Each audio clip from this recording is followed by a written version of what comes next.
No, I was talking with Coach Crean today when he was on with us just a little bit ago as I moved this camera around. Sorry about that. But,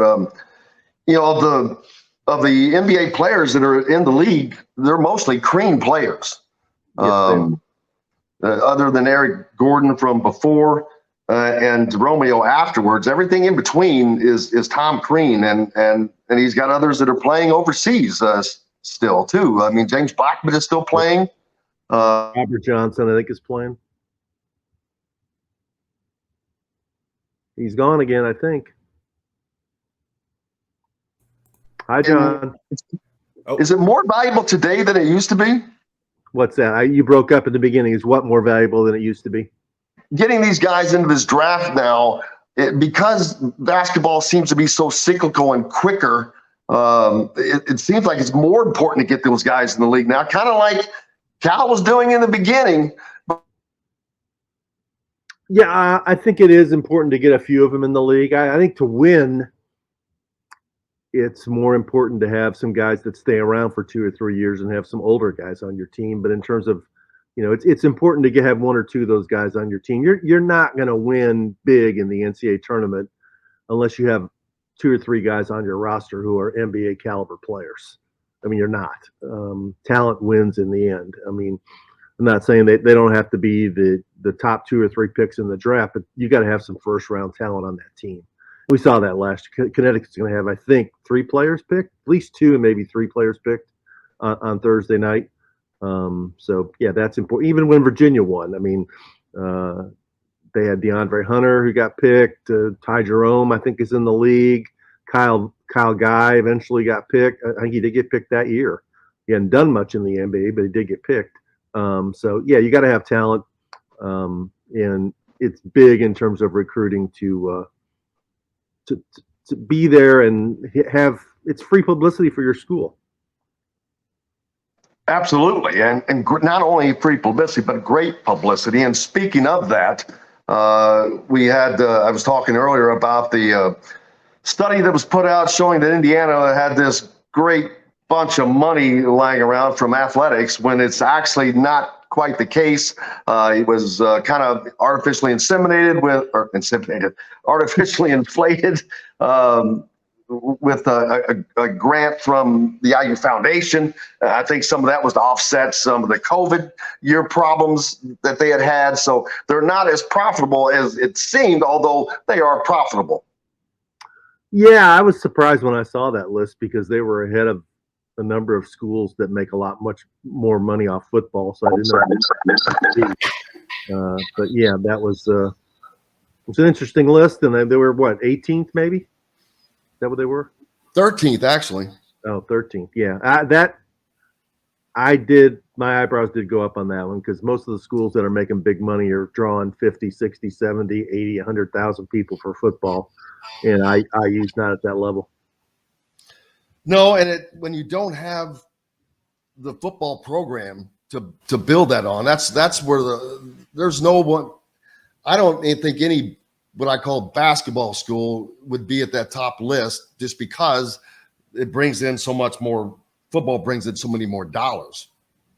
Oh, for sure. Yeah, I mean, you got teams in the Big Ten that are drawing 2 to 2.5 times as many people than IU in football games. Plus, they probably have a lot more suites.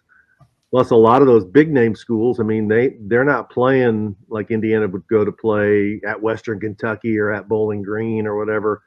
Those teams, they're not playing non-conference teams like that on the road. They're always going to play at least 7 and if they can 8 home games and juice up the revenue. Where there's years when Indiana's only played 5 or maybe 6 home games. How many home games they have this year? Is it 6 maybe? Because they got the one game in Indy. I think it's just 6. If it's that, I can't.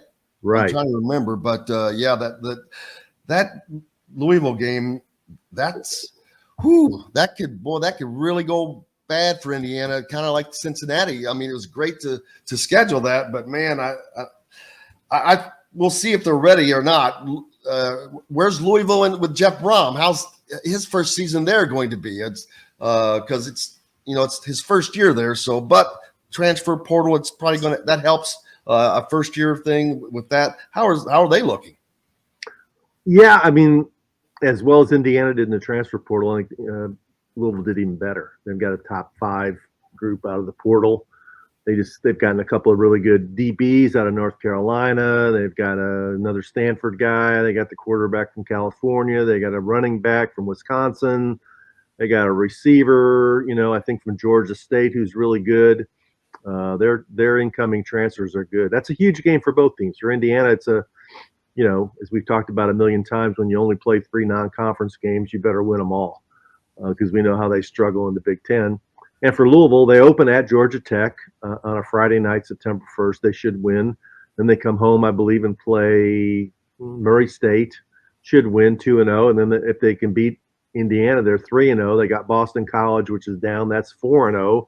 Then they have NC State, which lost its quarterback to Kentucky. They could win that game. That's 5-0. They got a chance to be 5-0 playing Notre Dame at home. And suddenly, when you think of that, they'll become a bit of a national story with a first-year coach, playing Notre Dame in his first big home game at 5-0. That Louisville has a chance to really make some hay early on in the Jeff Brom era. Louisville's playing more Indiana teams than Indiana is. Good point. Good point. Yeah. Brom has done well in recruiting too. He's got some good commitments already in the 2024 high school class. So yeah, I heard ticket sales are going really well. I mean, it was a home. Everybody in anticipation knew it was a home run hire, and it has been so far. And he's set up to succeed. I think he's set up to succeed better at Louisville than at Purdue. Yeah, I agree. And you look at their schedule this year. I mean, the ACC went away from divisions this year, unlike the Big Ten is doing it next year. The ACC did it this year. And Clemson and Florida State, who are the 2 best teams in the ACC, are not on Louisville's schedule. And in their first 8 or 9 years, whatever it's been in the ACC, they played those 2 every year. And they never beat Clemson. So getting Clemson off the schedule is a big advantage. I think most of the preseason ACC predictions have it either Florida State, Clemson first, the other one second, and then Carolina third. Louisville doesn't play any of those 3 teams. So they got an old-fashioned Purdue football schedule there, where they got the easier conference schedule than Indiana gets. Rick Pitino, you had a piece out of him a while back, though. But man, I love watching him. He's just fun. And is he having?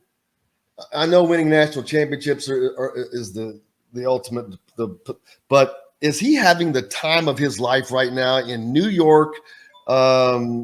He hasn't screwed up, so he's the toast of the town. He's got 46 new faces on his roster to come in this year, and throwing out the first pitch at a Mets game with a former player. I mean, he's got to be riding the biggest wave of his career, maybe. Not from a winning standpoint, but from a happiness standpoint. I mean, he's living on the fairway at Wingfoot Country Club, which is one of the top, 25 golf courses in America. His youngest son, Ryan, lives and works in New York City, so they hang out together all the time. He's building a program. He loves doing that. He's getting kids. He got that Dingle kid that Indiana wanted from Penn to come there. Carolina point guard decommits. He goes to St. John's. He's going to be back in Madison Square Garden, which is his favorite arena where as a kid and where he coached with the Knicks. And the most important part is he's going to be able to point to himself and say, you all said I couldn't do this, and you said I did this, and you said I did this. I'm back, and you're going to have to deal with me. And, ESPN is going to be jumping all over it. He's going to be a big national story when the season starts. I'm sure he'll schedule some high, impact games. So, yeah, and they're going to be good. They're going to make the NCAA tournament, and he's going to become the first guy in the history of college basketball to coach 6 programs to the NCAA tournament. And he's going to take a pretty solid crack at being the first guy, I think, to take 4 different teams to the Final Four. And he can do it, especially in this age. He can. And, I read something which I think is interesting, that Carolina and Duke for a long time had feasted on recruits out of the New York City, New Jersey area.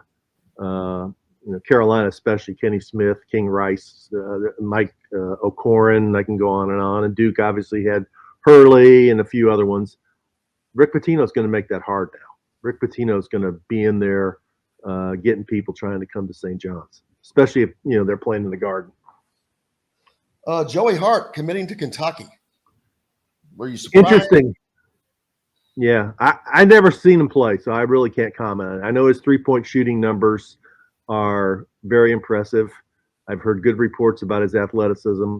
My question would be, they've already got 3 McDonald's All-American guards, so how is he going to play? And secondly is, they're going to recruit over you next year and the year after that. And it's rarely been John Calipari's MO at Kentucky to take a guy who's a 3-star and develop him into a prime contributor. Hasn't happened very often. He likes to go with the top 20 recruits and throw them out there and let them play. So I don't know what he told Hart, but in my view, I mean, what is he, 30 miles from IU? If he was that good, I would think Indiana would have pounced on him a long time ago. So it's interesting. Well, I don't know. I mean, this is just, I've guessed this before, I think that Woody is, the one thing I've heard is from everybody is he tells you like it is, right? And I believe that because I've heard it from too many different people. I think that maybe they were honest with Joey Hart and said, "Look, we wouldn't mind having you, but we've talked to some other guys and we're waiting to hear from them." And then he just ran out of time in essence. But then that brings up another question: is what's Indiana going to do with this spot? I thought it would have been filled by now if it was going to be filled with the draft fallout, but that didn't happen. And we're still just kind of sitting here. Workouts have started. That was 2 weeks ago or whenever. So what are your guesses on that?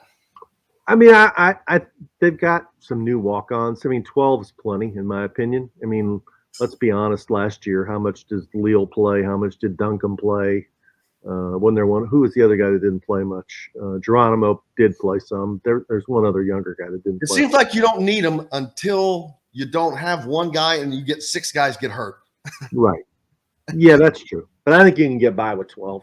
Oh, and, I guess they're holding the spot open for future use. I don't know if there's anybody else out there that they still are thinking about or not, but I think you're better off not to give a scholarship to somebody if you're really not convinced he can play there.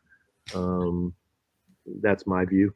And especially one that's going to be a freshman that could potentially be a 3 or 4 year guy. Yeah. You don't plus, there's a lot. If it's a local guy, that's always tricky because if it's a local guy who sits on the end of the bench and somebody's not playing well why isn't this guy playing? And why is I saw him play in high school. He got 40 against Shakamak or whatever. He can get in there and score. And it's a dangerous route to take sometimes because with local guys, they either have to be really good or willing to sit on the bench. Like that's the way I view it. If they're kind of in between, it's tricky.